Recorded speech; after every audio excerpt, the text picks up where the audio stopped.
দেশি আলুর চাকবিরান। সেজন্য এখানে দেশি আলু নিয়েছি, ছোট ছোট আলু নিয়েছি, আর নিয়েছি বেশি করে কাঁচামরিচ। কাঁচামরিচ যত বেশি হবে এই চাকবিরান খেতে কিন্তু খুব মজা হবে। দেখুন একদম ছোট ছোট আলু। আসসালামু আলাইকুম, ওয়েলকাম টু উর্মিস কিচেন। সবাই কেমন আছেন? নিশ্চয়ই ভালো আছেন, আল্লাহর রহমতে আমরা ভালো আছি। এখন আলু কেটে নিব। প্রথমে একটা আলুকে কেটে নিচ্ছি নাইফ দিয়ে, পরে কিন্তু আমি বটি দিয়ে সব আলুগুলা কেটে নিব। প্রথমে দেখাচ্ছি কিভাবে কাটবো আলু। এভাবে চাক চাক করে কেটে নিচ্ছি। এটাকে, এই রেসিপিকে চাকবিরান বলা হয়, দেশি আলুর চাকবিরান। খেতে কিন্তু খুব মজা হয়। এভাবে করে কেটে নিচ্ছি।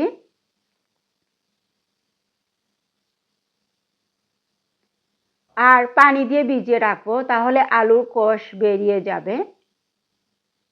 এখন কাঁচামরিচ কেটে দেখাচ্ছি।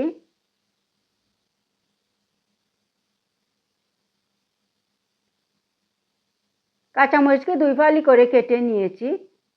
আর ভিতরের বিচিগুলা ফেলে দিব। ভিতরে বিচি রাখবো না কাঁচামরিচের। কাঁচামরিচ কাটার পর কিন্তু হাতটা ভালো করে ধুয়ে নেবেন। দেখুন কাঁচামরিচ এভাবে কেটে নিয়েছি আর বিচিগুলা ফেলে দিয়েছি। এখন অফ ক্যামেরাতে সব আলুগুলো আমি বটি দিয়ে কেটে নিব।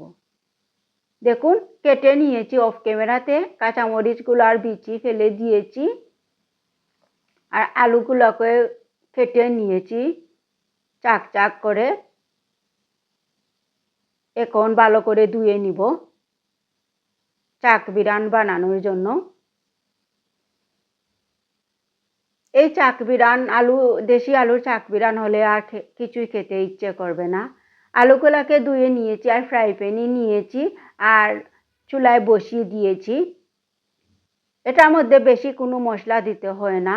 এখানে দিয়েছি পেঁয়াজ। পেঁয়াজ একটু বেশি হলে ভালো হয় চাকবিরানের মধ্যে। আর দিয়েছি হলুদ কালারের জন্য, সুন্দর একটা কালারের জন্য। আর দিচ্ছি তেল। তেল ছাড়া আলু চাকবিরান হবে না। এখন নেড়ে চেড়ে সবকিছু একসাথে মিশিয়ে নিচ্ছি। ছোটবেলা আমরা এই চাকবিরান হলে আর কিছুই খেতাম না, শুধু চাকবিরান দিয়ে ভাত খেতাম। এত মজা হতো। এখন নেড়ে চেড়ে সবকিছু একসাথে মিশিয়ে নিয়েছি। এখন ঢাকনা লাগিয়ে কিছুক্ষণ রান্না করব।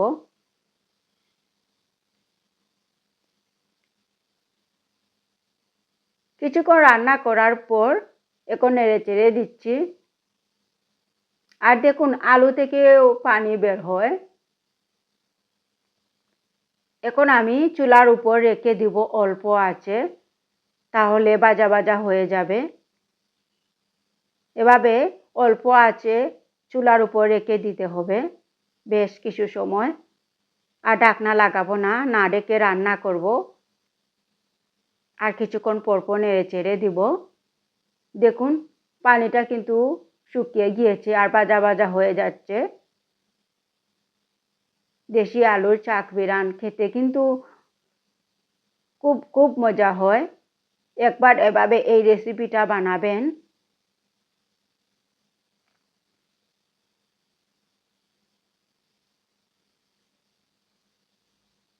দেখুন ভাজা ভাজা হয়ে গিয়েছে। একটু পুরা পুরা হলে এই ভাজিটা খেতে খুব মজা হয়।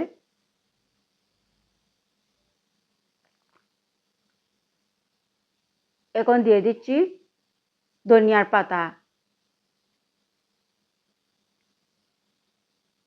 ধনিয়ার পাতা দিয়ে নেড়ে চেড়ে দিচ্ছি।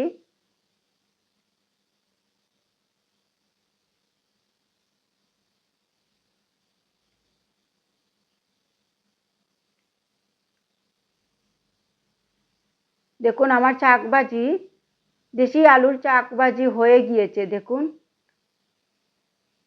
এখন আমি চুলাটা অফ করে নিব।